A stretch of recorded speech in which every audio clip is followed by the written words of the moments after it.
Salam tangguh, siap siaga. Halo warga Tangguh, gimana nih kabarnya? Wah, ketemu lagi di Bincang Tangguh Bencana. Di podcast kali ini masih ada Isya Dewi dan tentunya ada saya juga bersama dengan ini host utama sebenarnya beliau ini ya. Ini kepala dari BPBD Kota Yogyakarta, Bapak Nur Hidayat, yang menemani kita setiap kali podcast. Karena tema kali ini menarik Bapak. Ini mengenai membangun kawasan sumbu filosofis menjadi kawasan yang tangguh bencana. Ini sengaja pilih tema ini buat hari ini atau gimana tuh Pak Nur nih?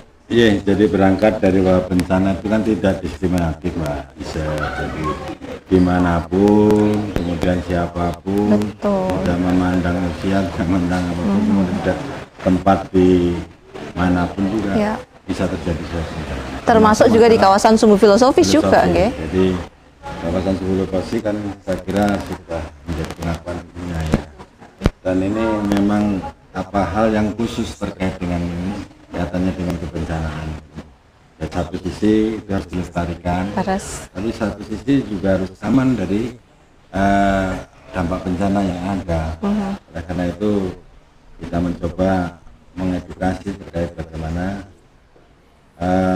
mengadakan suatu mitigasi kesiapsiagaan maupun juga keselamatan dalam hal pencegahan kebencanaan ini di kawasan filosofi ini juga bekerja sama dengan berbagai pihak, termasuk BPBD, kemudian dari kebudayaan, kemudian dari Balai Pelestarian dan sebagainya. Betul sekali. Oh, makanya kok hari ini kok Pak Nur juga mengundang Pak Noviar, Bapak Dr. Andes Noviar Rahmat ya, Kepala Pelaksana BPBD DIY gitu. Karena ini cakupannya kan luas nih Bapak nih. Kalau disebut Yogyakarta, kota wisata, kota budaya, itu sebenarnya tidak spesifik di kota Jakarta saja, tapi DIY dapat semua itu ya Bapak ya? Iya, ini cagar budaya DIY kan sendiri kan juga kota sejarah. Betul. Tentunya seiring dengan itu kan pasti banyak peninggalan-peninggalan. Betul sekali. Iya, betul. Makanya kita akan menyapa Bapak Dr. Andes Noviar Rahmat. Bapak gimana kabarnya? Baik Mbak. Hari ini kegiatan kemana saja nih Pak? Ya hari ini dari pagi saya sudah meresmikan acara simulasi tangguh bencana di satu MTSN di wilayah Bantul, yaitu untuk dalam rangka pembentukan SPAB, Satuan Pendidikan Aman Bencana. Jadi kita juga bagaimana menciptakan tidak hanya masyarakat tangguh, tapi satuan pendidikan juga harus tangguh. Nah kemudian juga ada kegiatan lanjutannya juga kaitan dengan rapat dengan pimpinan tentang isu-isu pemotongan dana transfer daerah. Jadi itu juga kebijakan-kebijakan yang dilakukan setelah ini gitu. Lalu agenda berikutnya di podcast kali ini Bapak ya. Masih berbicara mengenai bagaimana kita harus tangguh bersama-sama gitu Pak ya. Oke, lanjut di samping Pak Noviar kita juga bersama dengan Bapak Jusman. Beliau jabatan Pamong Budaya Ahli Pertama Balai Pelestarian Kebudayaan Wilayah 10 Kementerian Kebudayaan. Pak Jusman, gimana kabarnya? Hijau-hijau seger loh. Iya, ini dari Prambanan ini, dari Bogor ke sini yang menghadiri podcast namanya Pak Nur Hidayat. Alhamdulillah baik, sehat. Ya, Pak, ini kan kalau tema yang diangkat kali ini kan kawasan sumbu filosofis menjadi kawasan yang tangguh bencana gitu ya. Kalau di luar sumbu filosofis secara umum di DIY ini, kawasan cagar budaya itu apakah memang rentan dengan bencana ini Pak? Ya baik, jadi cagar budaya itu sebenarnya hampir sama ya dengan semua daerah, karena kita tahu Indonesia itu kan daerah yang rentan rawan bencana ya. Nah cagar budaya ini sebenarnya jauh lebih rentan. Kenapa? Karena cagar budaya itu rata-rata usianya tua ya, seperti itu ya. Secara struktur mungkin bangunannya sudah melampaui ya usia seperti itu. Itulah kemudian mengapa dia rentan, tapi di sisi lain kita punya kewajiban untuk melestarikan karena itu diamanahkan oleh undang-undang ya, undang-undang cagar budaya. Nah, oleh karena itu kita tentu perlu membangun satu komitmen bersama bagaimana cagar budaya ini tangguh bencana. Bukan hanya sumbu filosofis sebagai warisan dunia, dan tentu saja ini harus menjadi contoh ya sumbu filosofi ini karena dia merupakan warisan dunia kan seperti itu. Tapi juga cagar budaya yang lainnya di Prambanan misalnya kami juga sudah menyusun pedoman-pedoman SOP ketika terjadi bencana seperti apa. Jadi itu yang membuat cagar budaya jadi lebih penting, karena di satu sisi dia sebenarnya rentan ya seperti itu, tapi di sisi lain dia punya nilai-nilai yang ada itu value. perlu kita lestarikan ya, kira-kira seperti itu. Dan yang paling penting sebenarnya adalah bagaimana kemudian agar masyarakat atau pengelola cagar budaya dan masyarakat yang ada di sekitarnya itu bersama-sama menyadari dan bersama-sama bertindak sebelum atau pada saat terjadi bencana, kira-kira seperti itu. Sama-sama siap lah kira-kira. Sama-sama siap ya. Karena ini berbicara mengenai cagar budaya. Lah kalau gorengan ini nggih Pak Nur nggih.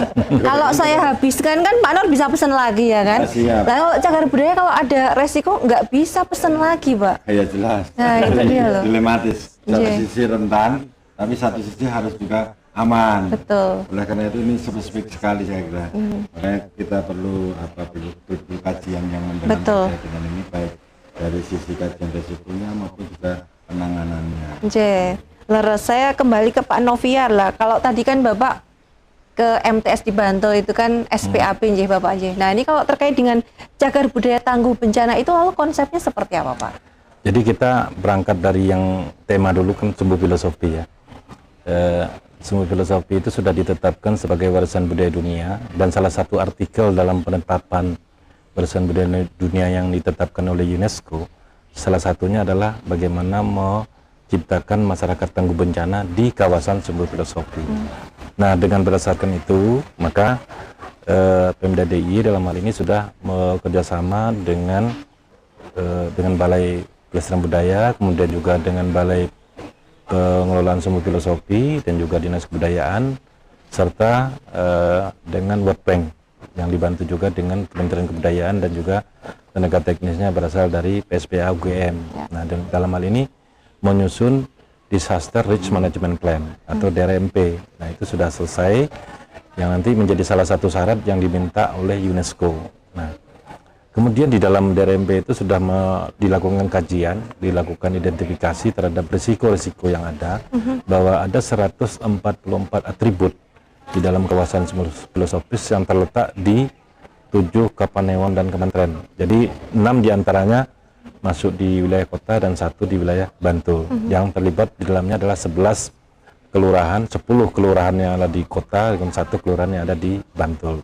Nah, dalam DRMP ini sudah mengkaji dari 144 atribut itu dikelompokkan dalam 5 kelompok utama, yaitu kawasan keraton dan alun-alun, kemudian kawasan gerbang dan pagar, kemudian juga kawasan Taman Sari, kawasan Kota Gede, Masjid Gede, dan juga kawasan Kepatihan. Dan juga hal yang tidak perlu juga diperhatikan adalah kawasan Beringharjo sebagai pusat perekonomian di Sumbu Filosofi.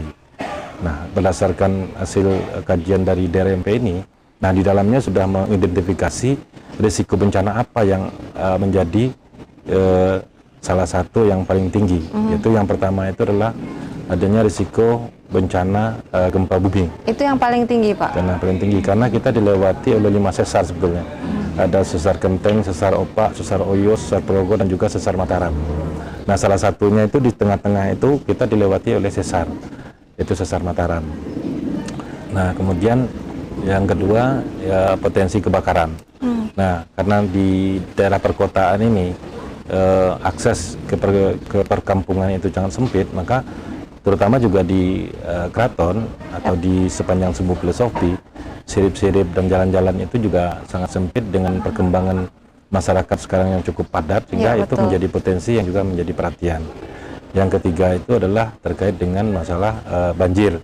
Nah, banjir di sini adalah banjir genangan, bukan banjir bandang sebagaimana yang terjadi di Bali kemarin ya, tapi adalah banjir genangan yang akibatnya yang disebabkan karena drainasenya yang kurang lancar atau misalnya sering tersumbat.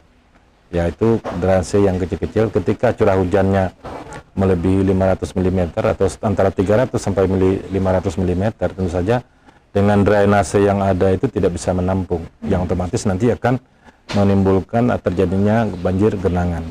Terus yang terkeempat adalah cuaca ekstrim. Cuaca ekstrim itu yang berakibat nanti kepada pohon tumbang. Jadi akibat adanya angin kencang, kemudian hujan lebat, pohon tumbang, dan cagar budaya atau bangun-bangun cagar budaya yang ada di sepanjang Sumbu Filosofi yang berada di dekat pohon itu saja berakibat berisiko terhadap terjadinya kembang dampak dari bencana tersebut. Dan yang kelima adalah erupsi Merapi. Jadi pengalaman 2010, pengalaman yang juga 2013, nah abu debu vulkanik ini menutupi sebagian daripada benda-benda pusaka atau cagar budaya ini, sehingga itu akan merusak nilai daripada keaslian daripada korosi mungkin Bapak ya. Ada yang korosi, Kandungan mineralnya ada yang juga rusak, ada yang rusak karena tertimbun, misalnya yang terbuat dari kayu kemudian kena bahan-bahan abu vulkanik, ya itu saja menjadi bagian. Termasuk misalnya masalah kebakaran. Wah, ditunda dulu sampai di masalah kebakaran, Pak. Kita mau jeda dulu sebentar ya. Warga Tangguh ada yang mau bikin kopi dulu? Saya titip kalau ada ya, tapi saya pakai es ya. Bapak panas atau es? Saya putih aja. Oh, putih aja. Warga Tangguh pesen satu aja ya. Nanti diantar buat saya. Kita kembali habis jeda sebentar berikut ini.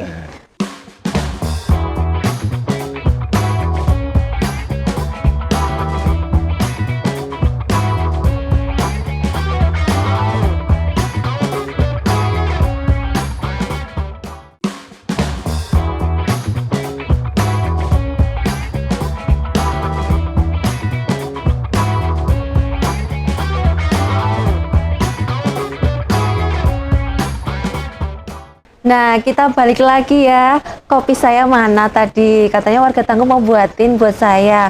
Atau kalau nggak bikin kopi, boleh juga tuliskan komentarnya ya warga Tangguh ya. Ditulis monggo silahkan. Ada unek-unek, ada masukan, ada keinginan gimana supaya Yogyakarta ini semakin nyaman, semakin... Jangan pesan kopi. Oh, nggak boleh ya Pak ya? Nanti Pak Nur repot ya kan? Diorderin di mana ya ini ya? Kita lanjut lagi ya warga Tangguh ya. Tadi Pak Novier sampai yang kebakaran tadi Bapak ya, resiko kebakaran itu nanti akan seperti apa Pak? Karena dari Januari sampai dengan bulan Oktober ini, itu dari seluruh kabupaten kota memang yang paling tinggi kejadiannya adalah masalah kebakaran. Di wilayah kota, di bulan Oktober saja, itu ada 2 kali kebakaran. Jadi kalau kita bicara tentang semu filosofi, maka itu juga banyak potensi-potensi kebakaran di wilayah situ. Nah, ini menjadi salah satu bagian.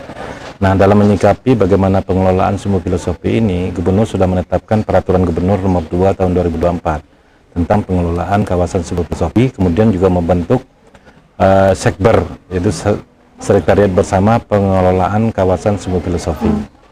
Nah, di kota juga sudah membentuk Perwal Nomor 60 2024 tentang pengawasan atau pengelolaan kawasan semu filosofi yang tangguh bencana, ada juga di Perwal Nomor 60. Nah, cuman di dalam Sekber ini yang perlu, kemarin juga rekomendasi dari tim DRMP ini, bahwa seharusnya karena ada artikel 6 dari UNESCO itu yang mengharuskan adanya tentang penyiapan kaitannya dengan kebencanaan, maka harus melibatkan BPBD, baik provinsi maupun kabupaten Bantul dan kota ya. Karena dalam Sekber itu tidak ada BPBD provinsi, BPBD kabupaten kota Jogja dan juga Bantul tidak terlibat. Nah, ini harus direvisi pergubnya itu.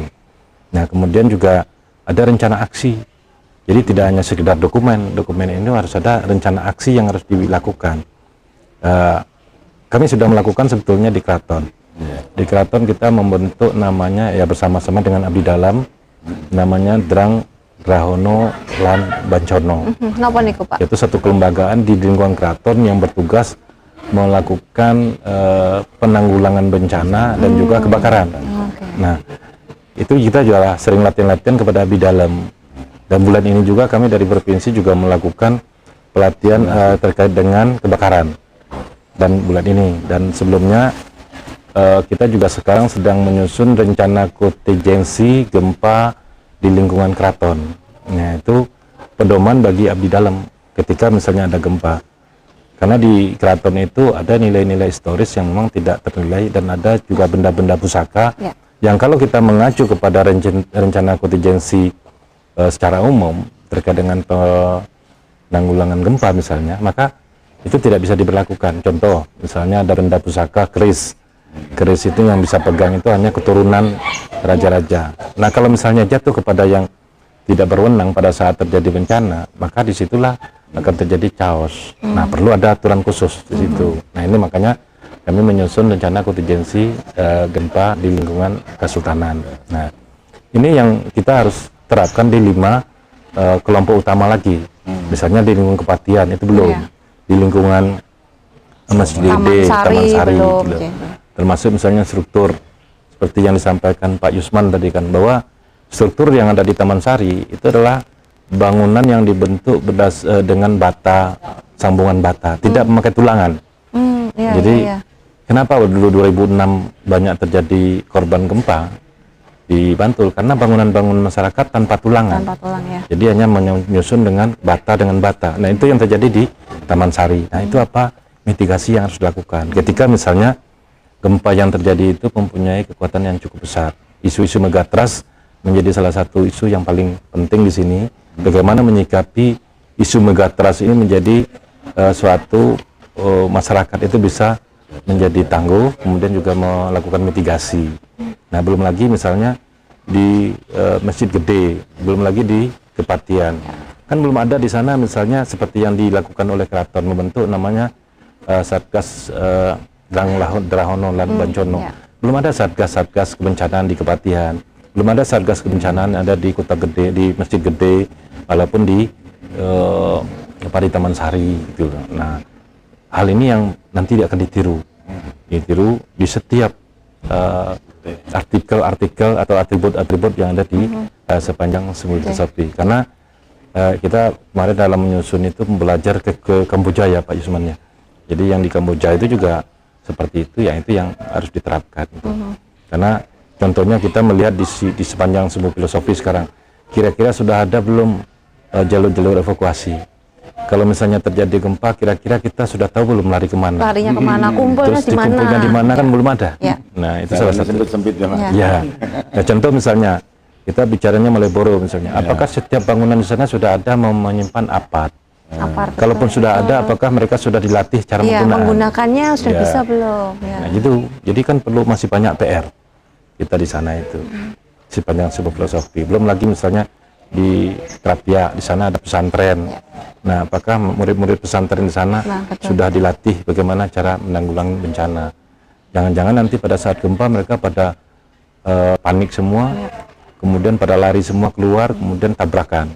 Nah, karena gempa itu tidak mematikan. Yang mematikan itu adalah bangunan. Jadi orang kena runtuhan bangunan karena gempa. Iya, gitu. iya. Betul ya. Karena tidak bisa eksekusinya seperti apa harusnya, ini jadinya malah keliru, kemudian resikonya Makanya jadi besar gitu Pak ya. Diperlukan adanya simulasi, ada gladi, latihan gitu. Itu pun juga harus rutin.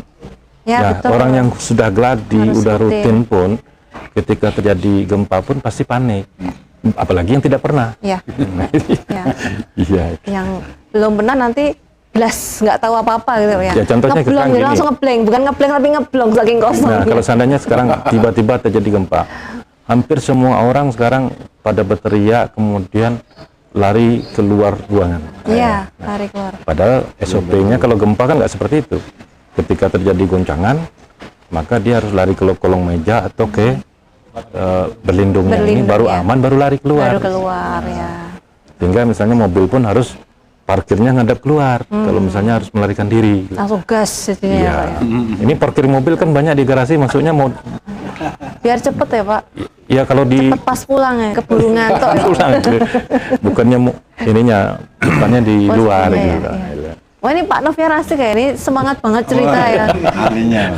Ya, ini Pak Jusman sama Pak Nur enak nih jadinya. Kita lanjut Pak Noviar lagi. Saya ke Pak Jusman dulu. Kalau terkait dengan kondisi dari cagar budaya terutama di kawasan Sumbu Filosofi, tadi kan disampaikan kalau Taman Sari itu kan struktur bangunannya kan itu kan bata yang disusun. Nah, ini kalau yang lain seperti apa nih Pak Baik, Jusman? jadi tadi sudah disampaikan oleh Pak Noviar sebagai sebuah warisan dunia ya, ada 144 atribut fisik dan masuk dalam 5 klaster itu tadi ya, dan 99% itu memang bangunan tradisional ya. Tapi yang menarik itu bangunan tradisionalnya itu bukan hanya dari kayu, karena kan Sumbu Filosofi itu kan salah satu keunggulannya karena dia mencampur adukan banyak tradisi kebudayaan ya. Itu yang membuat dia universal kan, seperti itu outstanding universal value-nya di sana. Nah, bangunan-bangunannya itu memang karena waktu itu belum dikenal sistem kolom, sehingga dia banyak menggunakan sistem bata tapi tebal-tebal. Sebenarnya dalam beberapa hal bangunan-bangunan seperti itu kokoh. Tapi kita tahu bahwa gempa skala besar itu juga bisa menghancurkan bangunan kokoh. Nah, banyak bangunan-bangunan di Sumbu Filosofi itu, secara khusus kita bicara misalnya Taman Sari ya. Taman Sari itu dulu bangunannya bagus, kokoh. Tapi kita tahu bahwa Taman Sari itu pernah dilanda gempa tahun 1867 kalau tidak salah, yang membuat tadinya sebuah taman air yang masih bisa dipakai tiba-tiba rusak. Dan akhirnya lama tidak terpakai, terbengkalai. Nah, inilah yang kemudian berbahaya karena banyak bangunan-bangunan yang itu di sana sudah tidak terawat seperti itu. Sehingga sangat rentan ketika terjadi gempa, sehingga memang perlu perlu ada asesmen di sana ya, seperti itu. Kemudian juga kalau kita lihat bangunan masjid gede misalnya ya, itu kuat sekali loh bangunannya itu kan, seperti itu. Tapi ada elemen-elemen tertentu misalnya yang berbahaya. Nah, itu yang kemarin juga pada waktu kita melakukan penyusunan disaster risk management plan, kita asesmen semua kondisi-kondisinya. Termasuk misalnya pasar gede, pasar Beringharjo. Pasar Beringharjo itu bangunannya sangat kuat. Itu justru bangunan kolonial yang menggunakan beton bertulang, Pak. Ketika sudah dikenal semen ya seperti itu sangat kuat. Tapi resikonya di sana kebakaran misalnya seperti itu, karena pedagang yang sangat ramai kan, seperti itu. Tapi secara keseluruhan bangunan-bangunan lama itu kalau kita bisa melihat karena jangka pemakaian itu panjang, sebenarnya cukup kuat. Tapi memang kita perlu melihat aspek keterawatannya. Dia terawat atau tidak kan, seperti itu. Nah, ini kira-kira warga Tangguh tahu atau tidak itu terawat atau tidak, Pak Yusman? Kita simpan dulu jawabannya dari Pak Yusman. Kita akan kembali buat warga Tangguh habis jeda sebentar berikut ini. Jangan kemana-mana.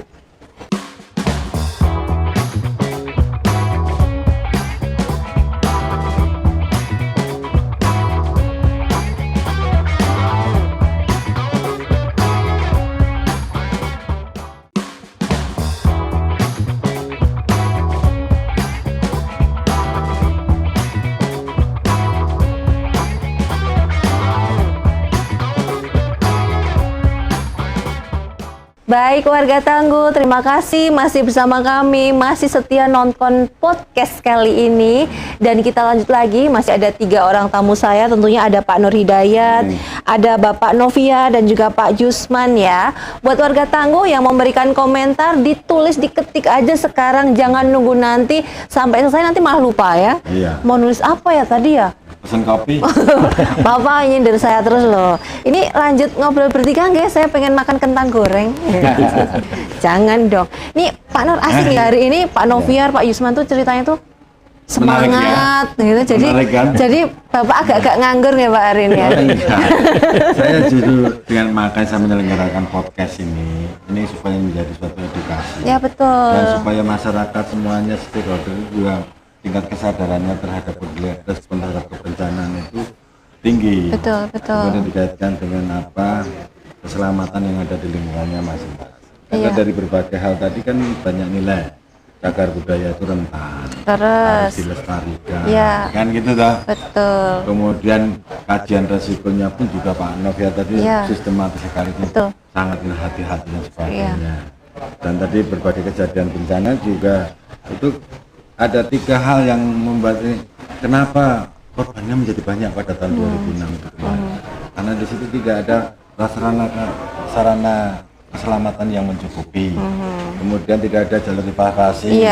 Belum ada banyak yang tidak apar kalau kebakaran. Tidak menyediakan apa. Kalaupun ada apar, tidak tahu cara mengoperasionalkannya ya, menggunakannya. Di Jogja kan banyak meninggal dan sebagainya karena tidak ada jalur evakuasi pada waktu itu. Jalan-jalannya sempit dan sebagainya. Arahnya mau lari kemana bingung. Jadi ada tuh tidak kecukupan dalam sarana prasarana untuk keselamatan. Yang kedua belum ada manajemen resiko. Manajemen resiko, betul. Jadi tidak ada sistem penanganannya di situ, SOP penanganannya. Warga belum tahu siapa berperan apa dan bagaimana itu belum hadir di situ. Sehingga itu jadi bingung kabeh. Tapi kalau sekarang nggak bingung kan Pak? Enggak.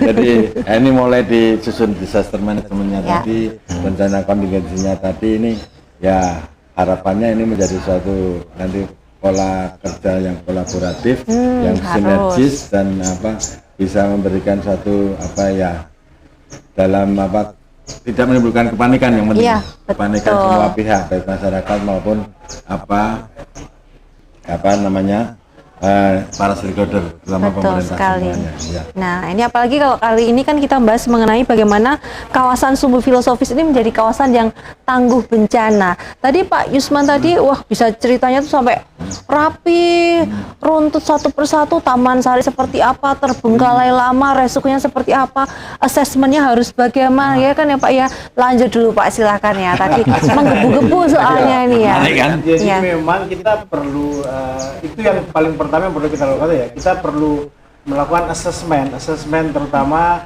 kekuatan dan keterawatan atribut-atribut ya. 144 atribut itu banyak sekali sebenarnya. Tapi memang sebagian besar atribut itu ada di wilayah keraton, dan itu seperti tadi disampaikan oleh Pak Novian, memang itu perlu SOP khusus ya. Karena kita harus menghargai aturan-aturan yang ada di dalam keraton. Tapi yang paling penting adalah bahwa kita perlu itu tadi menaksir seberapa kuat dan seberapa terawat si bangunan-bangunan tersebut. Kalau dia tidak cukup terawat ya mari kita rawatkan seperti itu. Mari kita perbaiki. Kalau misalnya ada bangunan yang itu sudah rentan, katakanlah di Taman Sari ya. Misalnya ada bangunan yang sudah mau jatuh, sedikit kena goyangan jatuh, ya udah kita perbaiki misalnya seperti itu. Kita kalau dalam bahasa Undang-Undang Cagar Budaya itu kita restorasi ya, atau kita pugar kira-kira seperti itu. Nah, setelah itu ya kita rawat bersama-sama, kan intinya seperti itu. Tapi cagar budaya itu pada intinya ketika dia dimanfaatkan secara terukur dan terencana, itu ya otomatis akan terawat kan seperti itu. Jadi pada intinya sebenarnya bagaimana kita mengukur kapasitas bangunan itu atau kerentanan bangunan-bangunan cagar budaya itu dari rencana, dan bagaimana kita secara rutin merawatnya. Nah, itu intinya sebenarnya di sana.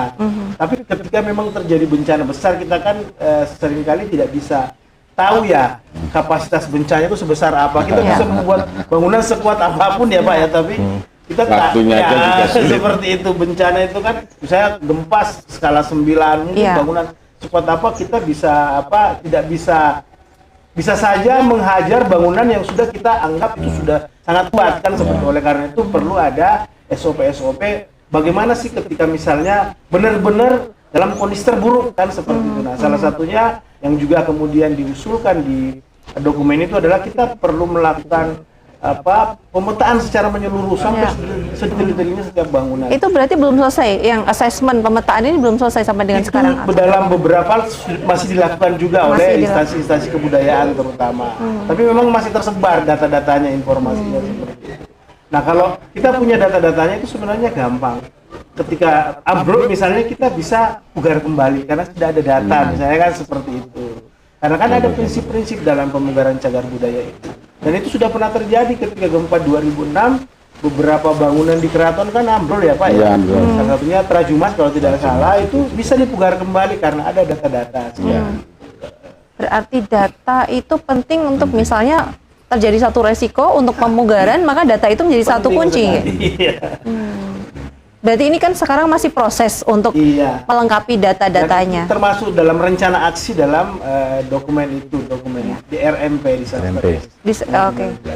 Itu targetnya selesai kapan itu, Pak Noviar itu? Kalau DRMP itu sebetulnya bulan September ini harus masuk ke UNESCO. Harusnya. Tapi Ya, sudah jadi berarti Bapak? Sudah masuk, cuman sekarang kan lagi dievaluasi ya Pak Suman ya.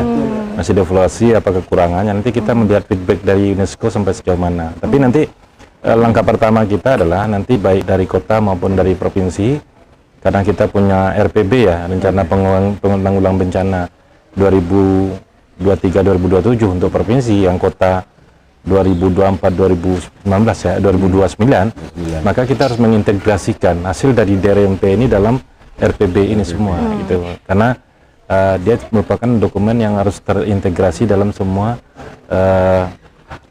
dokumen-dokumen perencanaan terkait dengan kebencanaan. Oke, baik. Jadi itu langkah pertama yang harus kita lakukan nanti ke depan. Kalau evaluasi sendiri itu kira-kira berapa lama kemudian akan mendapatkan informasinya kembali ke sini? Cepatnya, biasanya kalau dari UNESCO itu nggak lama ya Pak Isman. Paling juga sebulan sudah ada feedback. Tapi kita diminta untuk memperbaiki di mana yang kekurangannya.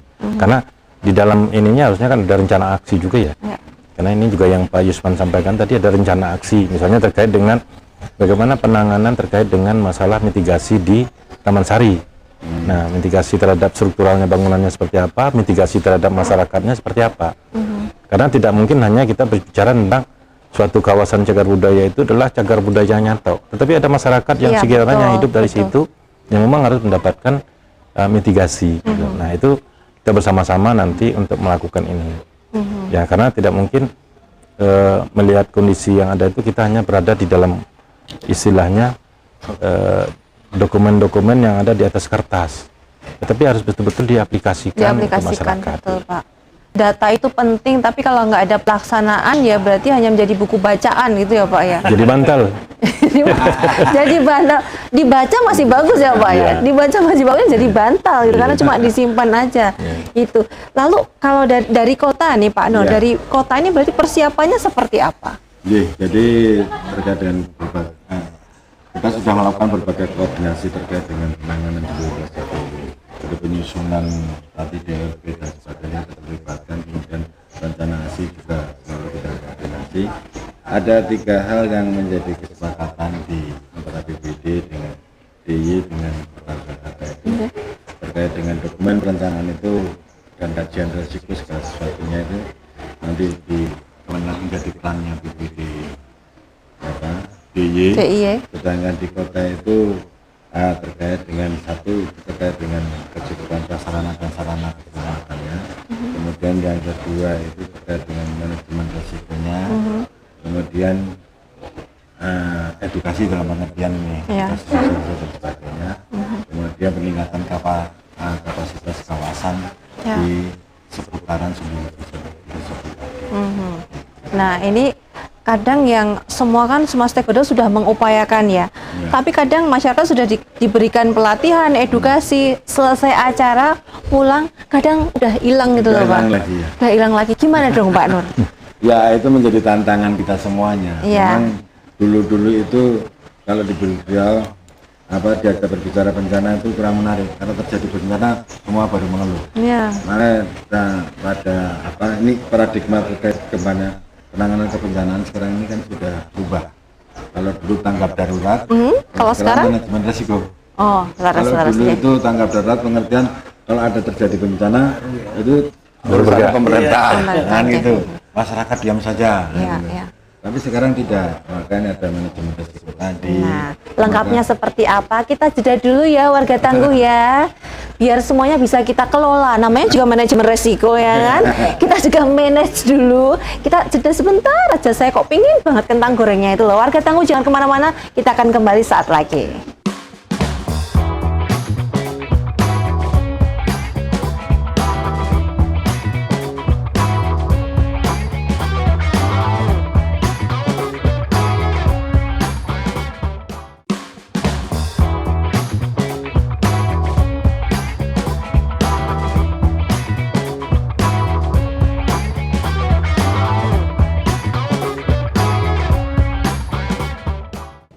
Wah, menarik ya warga tangguh ya, ternyata berbicara mengenai bagaimana manajemen resiko terutama di kawasan cagar budaya seperti sumbu filosofis. Dan yang paling penting adalah bagaimana membangun kawasan sumbu filosofis ini menjadi kawasan yang tangguh bencana. Harus tetap salam tangguh, makanya siap siaga gitu ya. Jangan malah kegoleran, mageran, wah nggak satset nanti ya Pak Nur ya.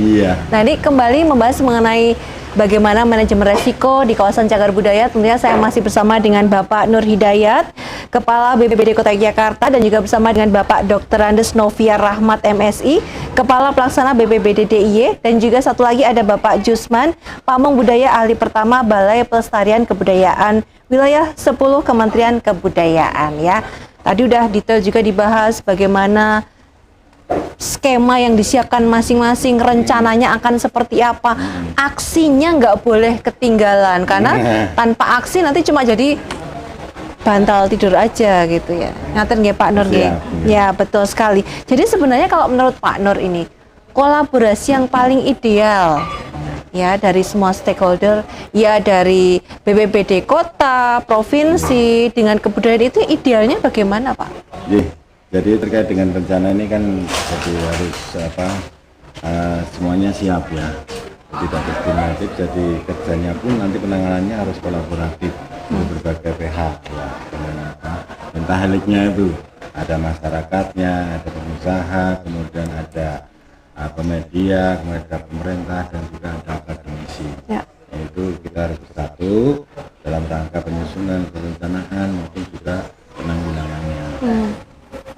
Oke, semuanya dilibatkan gitu Pak ya? Dilibatkan semuanya, ya karena semuanya nanti juga akan menjadi juga sasaran dan juga terlibat dengan penanganannya, baik di dalam rumahnya sendiri maupun di lingkungannya sendiri, maupun di komunitas dia, di lingkungan tempat dia bekerja, apalagi kalau tinggalnya atau bekerjanya di kawasan sekitar Sumbu Filosofi termasuk juga di sana ya Pak ya? Iya, ya jadi edukasi terkait kebencanaan itu juga harus dari sedini mungkin kalau dengan anak-anak, kemudian dari semuanya lah segmen itu, baik juga termasuk juga difabilitas, gender itu juga harus kita perhatikan. Kita sudah melakukan berbagai kegiatan edukasi terkait dengan mitigasi bencana itu, manajemen risiko tadi di berbagai pihak yang ada.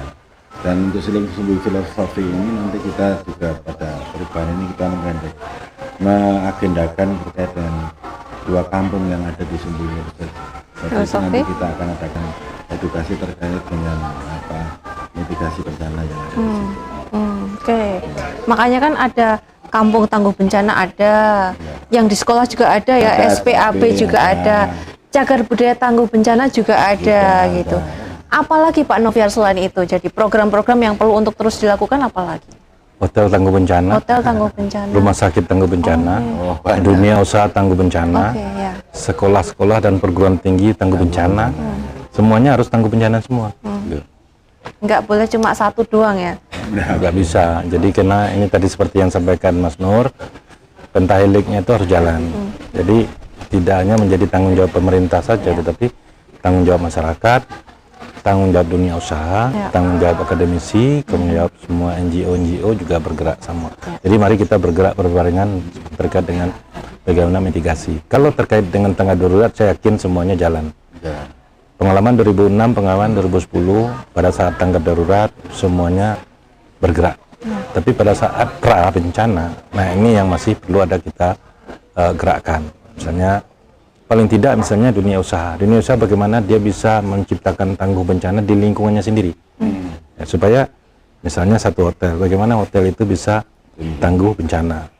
Keraton sekarang kita sudah membuat namanya Keraton Tangguh Bencana, jadi sudah dideklar Keraton Tangguh Bencana. Dia bergerak di lingkungan sendiri, abdi dalam, kemudian Drang Lahono dan Banconan itu sudah bergerak. Nah, bagaimana tempat lain juga bisa Taman Sari tangguh bencana, Masjid Gede tangguh bencana, Kepatihan tangguh bencana. Nah itu harapannya seperti itu. Kalau spesifik di kawasan cagar budaya Pak Isman, itu yang lebih dibutuhkan itu ketanggapan masyarakat yang seperti apa toh agar lebih aman gitu? Baik, jadi ya ketika kita menghadapi bencana kan kita harus punya prepare ya. Bencana apa yang terjadi, apa yang perlu kita lakukan, kesiapan seperti itu ya. Jadi yang paling utama dalam ketika terjadi bencana kan menyelamatkan diri kita sendiri dulu yang paling penting ya, sehingga kesadaran itu dulu yang dimiliki masyarakat. Tapi kemudian ada juga bangunan-bangunan cagar budaya yang itu tidak kalah pentingnya juga untuk diselamatkan ketika misalnya terjadi bencana. Nah, di sini dalam konteks masyarakat yang hidup sehari-hari di sana bersentuhan setiap hari dengan cagar budayanya, itu juga bisa dibangun kesadarannya, kepeduliannya ketika terjadi bencana yang berdampak pada cagar budayanya. Setelah dia menyelamatkan dirinya, harapannya juga dia bisa peduli terhadap cagar budayanya, karena dalam masa pemulihan cagar budaya ini kan menjadi bagian dari kesehariannya mereka. Kalau misalnya di Sumbu Filosofi, keraton itu kan bagian dari katakanlah misalnya satu contoh pariwisata kan seperti itu juga sumber ekonomi masyarakat. Nah, ketika masyarakat peduli terhadap itu kan juga itu juga bagian dari kehidupan mereka. Jadi yang paling penting sebenarnya kesadaran masyarakat terhadap bencana untuk menyelamatkan diri mereka, kemudian baru kesadaran terhadap melestarikan atau menyelamatkan cagar budayanya dari dampak bencana tersebut. Aduh Pak Jusman, saya kok mikir logikanya saya agak lambatnya. Jadi saya menyelamatkan diri saya dulu ya. Misalnya nih ya, ada risiko saya sembunyi dulu di bawah meja kan. Udah aman saya keluar, habis itu saya balik lagi, kemudian ngecek gimana kondisi cagar budaya itu atau gimana kira-kira teknisnya? Seperti itu. Yang paling penting kan diri kita dulu ya. Oke, betul. Jadi begitu ya, teknisnya seperti itu ya. bukan lalu lari ke arah ke cagar budayanya dulu Iya. gitu. Misalnya seperti ini, misalnya masyarakat itu menjadi satu benteng pertahanan utama. Katakanlah cagar budaya itu misalnya punya elemen-elemen yang berharga yang Ya. bisa saja dijarah dalam tanda kutip. Iya, iya, Masyarakat betul. bisa menjadi benteng Iya. pertahanan untuk menyelamatkan sebelum misalnya dia dipugar, sebelum Ya. diperbaiki seperti itu. Jadi Iya, iya. ya, tapi yang paling pokok adalah diri masyarakat itu sendiri dulu yang diselamatkan. Saya rasa ya. Ya, Begitu dan kira-kira. simulasi ini kan di setiap titik, di setiap lokasi tentu akan berbeda sesuai dengan Iya, karakteristiknya itu ya. Oh, menarik ya. Ini berarti kalau simulasi di tiap Ya. tempat itu beda-beda ya Pak Nur? Jadi kegiatan simulasi itu menggambarkan situasi bencana apabila terjadi bencana dan akibat-akibat turunannya. Iya. Kan bencana itu tidak hanya masalah pertama itu kan jiwanya dulu, keselamatan jiwanya. Kemudian sudah keselamatan harta bendanya. Kan pernah terjadi kan bencana sana waktu Ya. di Bantul itu ya. Ya. Disuruh lari ke utara tapi barang-barangnya hilang. Ada penjarahan ya. Jadi tadi katakan benteng utama itu salah satunya juga dalam rangka pengamanan seperti itu. Gitu. Ya, jadi memang tadi ya kuncinya itu yang bisa menyelamatkan itu pertama kan dirinya kita, Betul, baru betul. lingkungan, baru yang lain dan sebagainya. Maka edukasi terkait kebencanaan ini harus terus kita laksanakan di beberapa segmen yang ada di masyarakat dan juga harus ada aksi, harus ada aksi dan nyata untuk melakukan suatu kesiapsiagaan di wilayahnya masing-masing itu. Sehingga karena kapan siapnya ya saya kira harus siap segera, jadi tidak ada kata terus besok siapnya tidak. Sesok wae gitu Iya, kan karena Pak. bencana kan. Nah, kemudian yang kedua itu kan juga perkembangan COVID kemarin menggambarkan kita bahwa kemarin pada waktu COVID kan kita tidak tahu gitu. Bencana kayak gitu itu sumbernya Iya, apa, betul. anunya apa, Iya. sumbernya nggak ngerti, mau Iya. melaksanakan kebijakan penanganan juga repot. Pada waktu ada pembatasan lokal dan sebagainya, berbagai kebijakan menimbulkan suatu polemik sosial di masyarakat itu sendiri. Nah ini membuka hikmah pada kita semua bahwa bencana itu bukan hanya alam saja, Mbak. Bukan hanya alam saja. Nah, mainstream masyarakat kan sekarang alam saja. Tidak. Bencana nanti kemarin juga bencana sosial, Pak. Ya, ada bencana sosial. Apalagi nanti teknologi semakin tinggi, ada AI dan sebagainya. Ini kan itu juga bencana termasuk Betul. bencana apa itu dampak teknologi. Dampak teknologi, Itu betul bisa sekali. jadi seperti itu. Jadi harus kita edukasi terus menerus itu dalam rangka membangun ketahanan masyarakat untuk kesejahteraan. Ya, Pak Noviar, kalau terkait dengan cagar budaya tangguh bencana ini, ada target tidak sih Pak, kapan ini bisa mencapai persentase berapa gitu? Kaitannya ini kan kita sudah ditarget sama UNESCO ya. Jadi misalnya 2026 ini kita harus bisa melakukan rencana aksi yang sudah kita susun. Ya. Nah, kalau misalnya belum melakukan hal yang disampaikan oleh UNESCO, maka bisa jadi nanti penetapan status cagar budaya warisan dunia ini bisa dicabut. Jadi makanya kita harus serius dalam hal ini. Bagaimana kita menjadikan Sumbu Filosofi ini menjadi kawasan yang bisa dikategorikan sebagai tangguh bencana. Nah, persoalannya sekarang adalah di wisatawannya.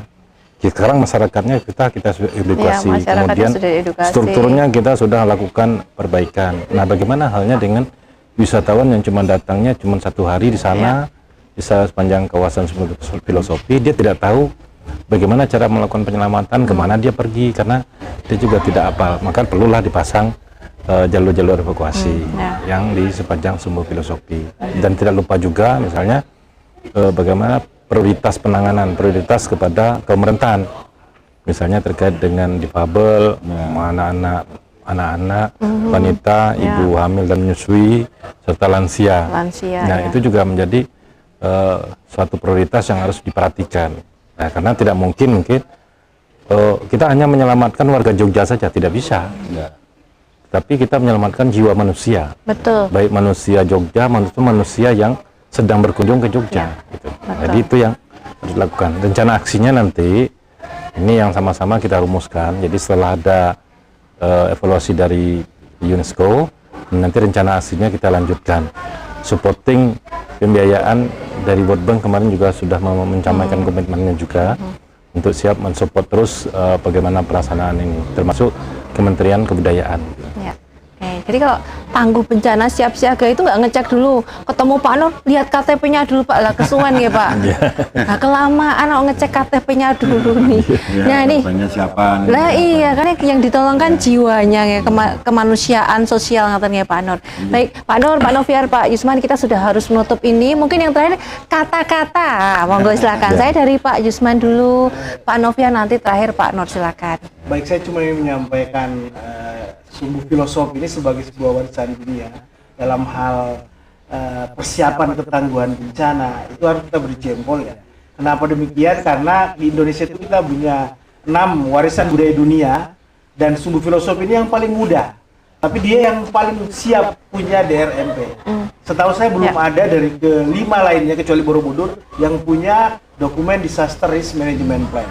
Sehingga ini suatu langkah awal yang sangat bagus dari sumbu filosofi punya dokumen DRMP dan harapannya bisa diimplementasikan dan terus dievaluasi.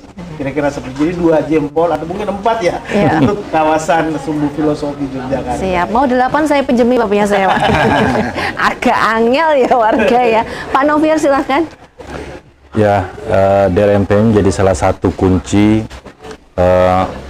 di rencana aksi yang harus dilakukan bersama-sama. Jadi untuk menciptakan sumbu filosofi sebagai warisan budaya dunia yang tangguh bencana itu tidak bisa menjadi tanggung jawab pemerintah daerah saja, tidak bisa hanya menjadi tanggung jawab provinsi atau misalnya tanggung jawab wilayah kota dan Bantul saja, tetapi ini adalah kawasan yang memang harus kita bersama-sama melakukan penanggulangan bencana, mulai dari masyarakatnya, kemudian para pengunjungnya, kemudian dari pentaheliknya, itu sama-sama kita lakukan. Nah sehingga nanti harapannya ketika misalnya terjadi bencana kita bisa melakukan penanganan secara cepat, tepat, dan juga bisa melakukan rehabilitasi dan rekonstruksi secepat mungkin. Itu semuanya tergantung kepada kita semua. Salam tangguh, salam sehat, dan siap untuk selamat. Asik, mantap. Jadi gimana nih Pak Nur biar warga Tangguh Kota Yogyakarta ini semakin siaga? Ya, saya kira bencana juga tidak diskriminatif tadi, jadi termasuk cagar budaya ini, poinnya adalah cagar budaya itu sesuatu yang membanggakan kita semuanya, juga memberikan nilai plus bagi juga kesejahteraan masyarakat, tapi juga di sisi lain juga harus dijaga, tapi sisi lain juga rawan rentan terhadap bencana. Mau tidak mau kita hidup di lingkungan seperti ini ya, dari berbagai ancaman bencana yang ada, tapi insya Allah semuanya juga akan bisa, harapan itu keselamatan akan kita hadirkan manakala kita dapat meningkatkan kesadaran kita, terutama respon terhadap masalah kebencanaan. Takdir urusan Tuhan, kualitas hidup urusan kita. Nah, pokoknya selalu itu digarisbawahi. Boleh kita tepuk tangan dulu bersama berempat saja. Ya, jadi besok produksi berikutnya kita di mana nih Pak Nur nih? Di kawasan Sumbu Filosofi? Atau di mana nih kita syutingnya? Ya boleh, saya kira itu nanti akan di kawasan Sumbu Filosofi. Tinggal pilih kan yang mana nih? Pilih mana? Karena ini betul-betul ini Sumbu Filosofi kan tadi berapa 6 ya? Tertarik ngobrol lagi kan ini Pak Nur? 6 ini. Nah, udah. Nanti habis ini kita janjian di mana yang berikutnya ya Pak Nur ya? Oke, ngopi-ngopi. Warga Tangguh, kita pamit dulu untuk podcast kali ini. Ditunggu aja nih ya podcast berikutnya. Sama Pak Nur akan diajak kemana? Apakah ke Sumbu Filosofi? Siapa tahu diajak jalan-jalan sama Pak Yusman juga, diundang ke sana juga boleh loh. Kita nggak nolak loh. Mungkin akan Apa Pak? membincangkan bagaimana mewujudkan Jogja menuju Kota Tangguh. Jogja menuju Kota Tangguh. Siap. Pokoknya sekarang kita pamit dulu. Terima kasih telah bergabung. Saya Isya Dewi. Kita dadah dulu dan salam tangguh, siap siaga.